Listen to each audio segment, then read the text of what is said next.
Hey guys, my name is Evan and welcome to Economics 101, your number one source for everything econ. Have you ever wondered what happens after you spend money at the local coffee shop, bookstore, or family owned restaurant? Most people think it's just a simple transaction, but economists see something much bigger. Because where your money goes can influence job, wages, tax revenue, and even the long term health of the entire community. Today, we're going to break down why buying local creates powerful economic ripple effects, how small businesses drive employment and innovation, and why local spending can strengthen entire regional economies. Before we jump into the video, I do have a quick favor that really helps grow the channel. If you enjoy economics explained in a simple and practical way, consider hitting the like button, subscribing, and turning on your notifications so you never miss a future video. All right, let's dive into the topic. The multiplier effect. So, one of the biggest reasons economists support local spending is something called the multiplier effect. All right, this is how it works. I'm gonna explain it to you really simple, using example to help you. So, imagine you spend $100 at a locally owned restaurant, your favorite lounge or favorite little bar or restaurant. That restaurant owner uses part of that revenue to pay employees. Those employees buy groceries with that money. The grocery store hires workers. Those workers spend money elsewhere. The same dollars continue circulating throughout the community. Instead of immediately leaving the region, money keeps generating additional economic activity.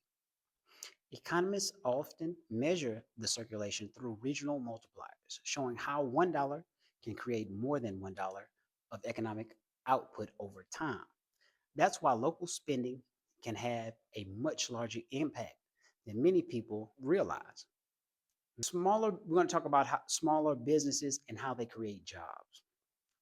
So, smaller businesses are often called, and you hear a lot in the news, they're often called or referred to as the backbone of the economy. And this is for good reason. They account for a large share of private sector employment and frequently responsible for a significant portion of net new job creation. When local businesses succeed, they often hire locally. That means more opportunities for residents, more income flowing through neighborhoods, and stronger labor markets. Contrast that with spending that immediately exits the community through distant corporate headquarters or suppliers. Local businesses tend to keep a larger portion of economic activity nearby locally. The results, more jobs, stronger economic foundations. Keeping wealth inside the community is the goal. And here's something many consumers they really don't think about. So money doesn't just buy products. It also determines where wealth accumulates. When profits stay local, business owners often reinvest, or they should be reinvesting in new equipment, new locations, employee wages, community projects, things like that. Not out here buying new cars, new toys, or things like that. Investing back into the businesses as well as investing back into the community. This creates a cycle of economic growth. Local business owners frequently sponsor schools, youth sports, charities, civic events, things like that. The economic benefits become social benefits as well. Communities with thriving small business sectors often experience stronger civic engagement and local investments. Economic resilience is becoming increasingly important. We've seen supply chain disruptions recently, of course, with what's going on with Iran and the US, and that's from inflation shocks to labor shortages and economic uncertainty. But regions with diverse local business ecosystems often adapt more effectively. They're able to change more effectively than those dependent on only a few large employers. And this is because economic risk becomes distributed. I'm able to spread my risk over a wider range. If one business struggles, the entire economy doesn't collapse. A healthy mix of retailers, service producers, manufacturers, entrepreneurs, they help stabilize local growth. That's one reason economic development agencies frequently prioritize small business support programs. We're going to talk about what this means for consumers, markets, and policy. So, how does this affect everyday people, you and me?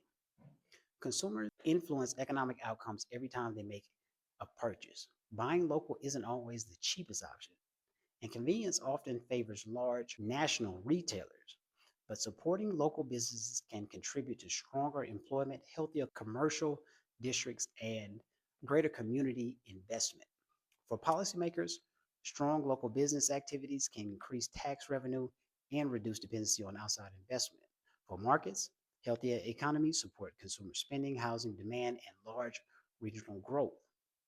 We got a quick pause, guys. If you want more breakdowns like this that connect everyday decisions to major economic trends, make sure you subscribe because we got plenty more of this coming. Now, to wrap everything up, the bigger picture. So, the next time you buy a coffee, order dinner, or shop for a gift, remember this: your purchase doesn't just buy a product, it sends a signal throughout the entire economy. Local spending can create jobs. It does create jobs, supports entrepreneurs, it strengthens our communities, and help regional economies grow from the ground up. If you enjoyed today's breakdown, please hit the like button, subscribe, and share this video with someone that loves economics, business, and finance or finance. And here's today's question. Please drop a comment down below. Do you actively support local businesses, or does convenience and lower prices usually influence your decisions? Let me know. This is Economics 101, your number one source for everything econ. I'll see you on the next video. Thank you.